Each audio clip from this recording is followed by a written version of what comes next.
الحمد لله رب العالمين والعاقبة للمتقين ولا عدوان إلا على الظالمين والصلاة والسلام على أشرف المرسلين سيدنا محمد وعلى آله وصحبه أجمعين.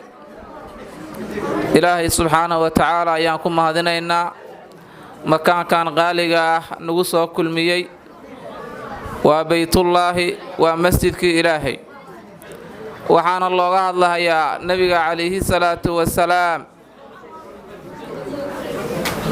mawlidkiisii iyo diintii uu la yimid baa looga hadlahayaa. waa shay marka aad iyo aad u qaali ah. sheekhu hadda wuxuu noo sheegay nabiga calayhi salaatu wasalaam mawlidkiisa fadaaisha ku sugnaad iyo nabiga calayhi salaatu wasalaam in la tacdiimiyo oo la tawqiiriyo. nabiga maxabadiisu waa shay waajib ah oo fardul cayn ah. maxabada nabiga calayhi salaatu wasalaam xaqiiqadeedu waxa weeye itibaac.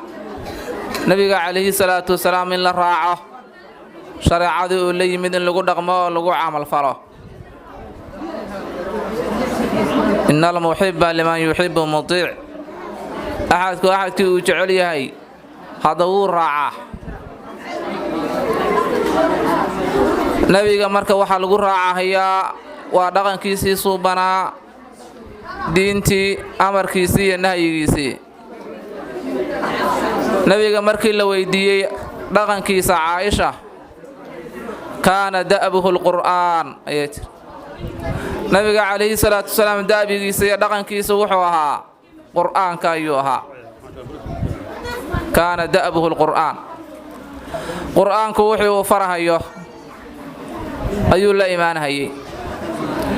wixii uu qur'aanku ka nahiyanahayana wuu ka harahayay.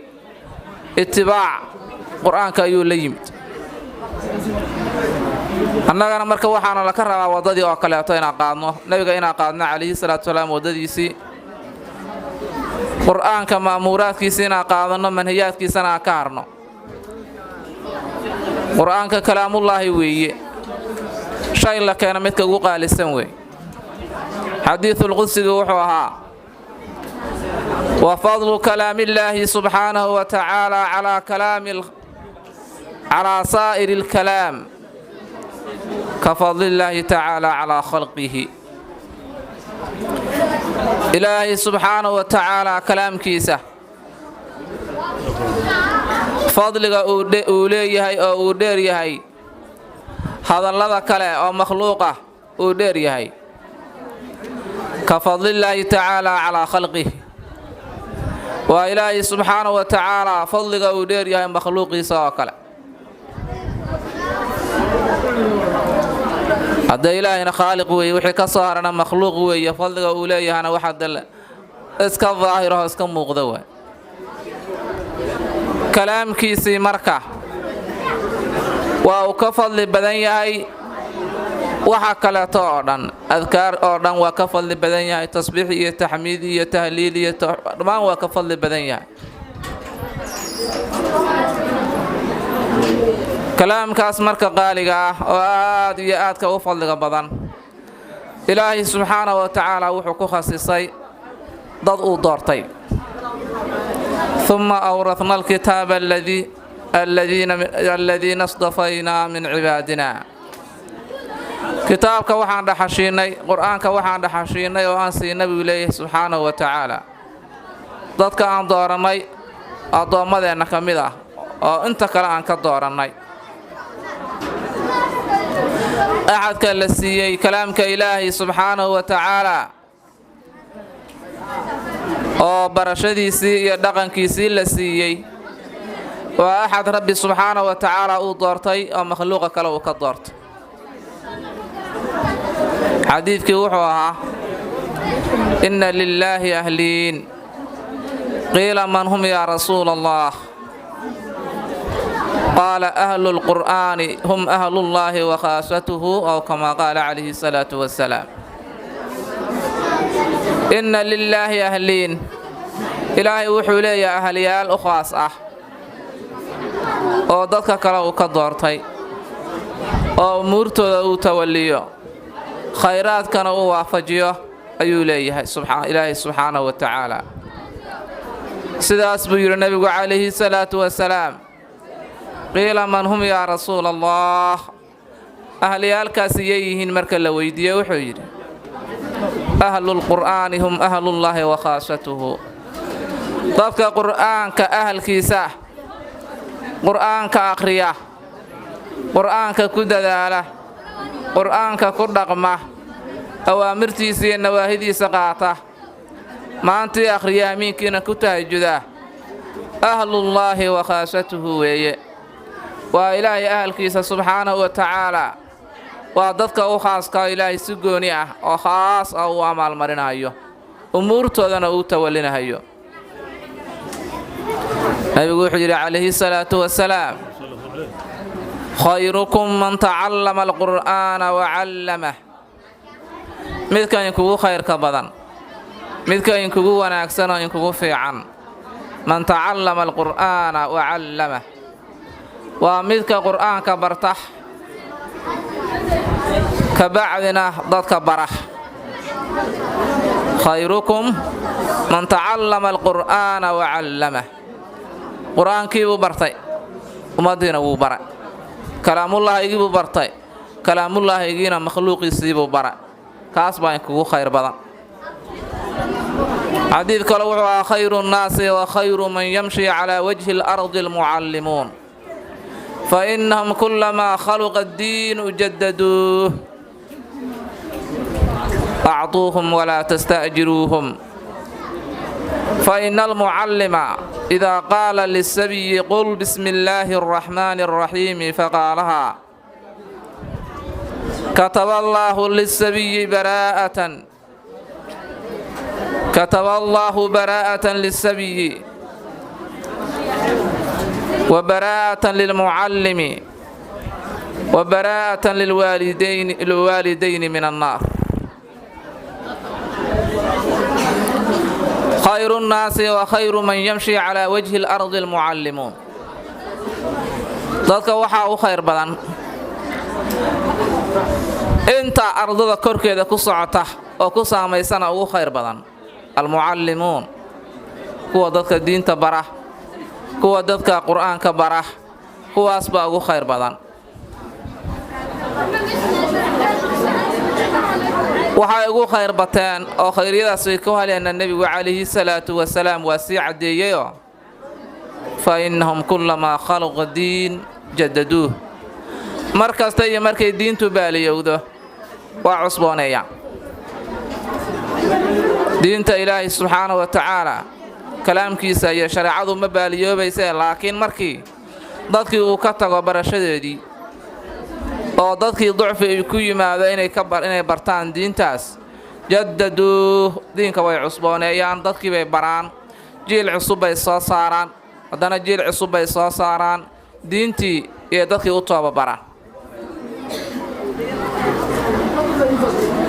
sida loola dhaqmaya markuu nebigu sheegay wuxuu yidhi calayhi salaatu wasalaam acuuhum walaa tasta'jiruuhum, dadkaas dadka diinta barahaya, qur'aanka barahaya, mucallimiinta ah, wax siiya, ujrana hooga dhiginina.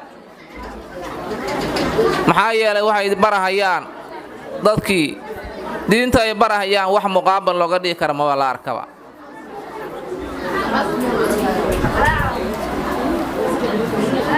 فإذا قال المعلم للسبي قل بسم الله الرحمن الرحيم فقالها، معلمكو قرآنك برهيا سبيقة مركو يرادو بسم الله الرحمن الرحيم له مركو يرادو أو سبيقنا يرادو كتب الله براءة للسبي وبراءة للمعلم وبراءة للوالدين من النار.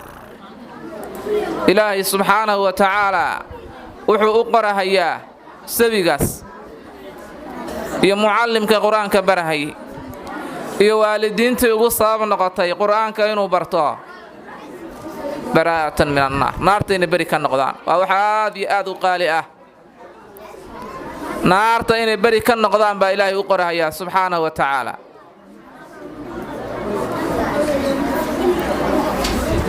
sidaas ayaa marka mucallimiintu dadka ugu khayrka bateen kalaamkii ilaahay subxaanahu wa tacaalaa oo saa'irul kalaam ka fadli badnaana lagu khasisay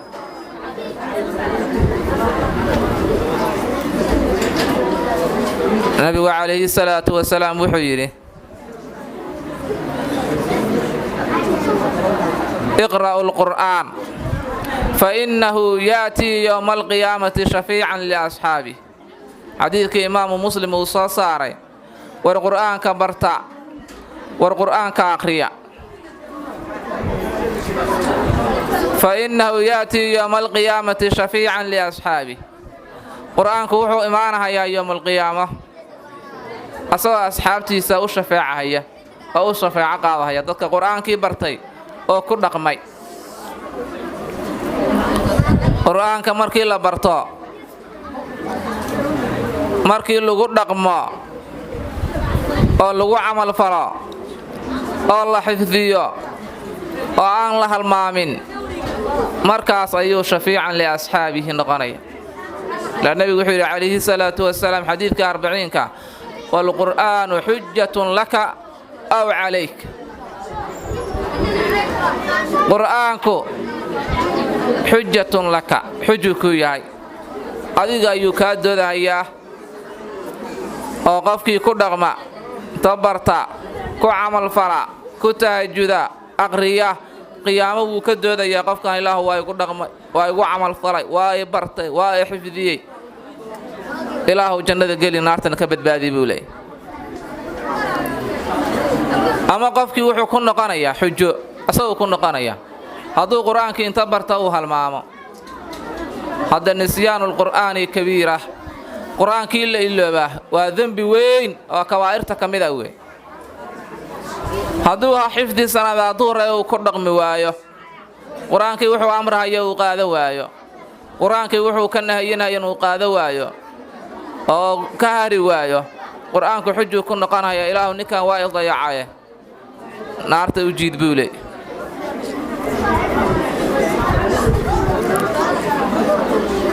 qur'aanka qofku markuu uu barto oo ku dhaqmo ku amal falo waa u shafeecaya ilaahay sababtiisu naarta uga korinaya اقرأوا القرآن فإنه لا يعذب من وعى قلبه القرآن أو كما قال عليه الصلاة والسلام حديث إمام البخاري ورنها يا وحوها والقرآن كبرتا قرآن كأخريا إلهي مع عذابه يا قلبي قرآن كويلي قرآن كحفظيه قرآن كمرك قفك مركو سدوها أو برته أخريا كن رغم كن عمل فلا إلهي عذابته وذكرنا يا سبحانه وتعالى قفك هذا قرآن كأن قرآن بران وأنا أقول كاس وحو كشاغ النبي عليه الصلاة والسلام قفك جوفك قرآن كقالي هي كالبيت الخرب ويقول خرابه كلام إلهي كلام كيسي أدو سواء أقوان قولي خرابه كلو قلبي كيسو يا جوف كيسو قرآنكم مركز أساس وفضائش سوء بدن تاعي dadkii barta oo ku dhaqma oo ku amal fala oo ku dadaalana fadaa'ishaas bay leeyihiin waxaan markaa isku dardaarmaynaa qur'aankii in la barto markii la bartana lagu dadaalo oo la xifdiyo xadiiثu wuxuu ahaa macnihiisu qur'aanka wuxuu yahay oo la mid yahay qofku hadduu barto kaliibil mucallaqa geel la dabray oo kale weeye hadduu marka ku dadaalo qofkii saaxiibkiisa ahaa waa xifdisamahaya haddii kalena wuu ka fakanaya geela markuu dabran yahay haddii hadba laga kor wareego oo la fiiriyo oo hadduu geela waa xifdisamahaya haddii kaletana wuu iska dhaqaaqahaya qur'aankuna marka waa sidaas oo kale qofku markuu barto hadduusa akhrin oo ku dadaalin waa uu ka fakanaya waa geela iska dhaqaaqay oo kale laakiin hadduu markaas uu ku dadaalo akhriyo ku tahajjudo waa kaas waxaa la rabaa qur'aankii markii la barto alfaadiisii keliya ma ahane macaanidiisina in la barto qur'aanka macnihiisa in la barto haddii kale qofku qur-aankii alfaadiisii keliya uu barto hadda wuxuu amraayo iyo wuxuu ka nahyinayo ma yaqaano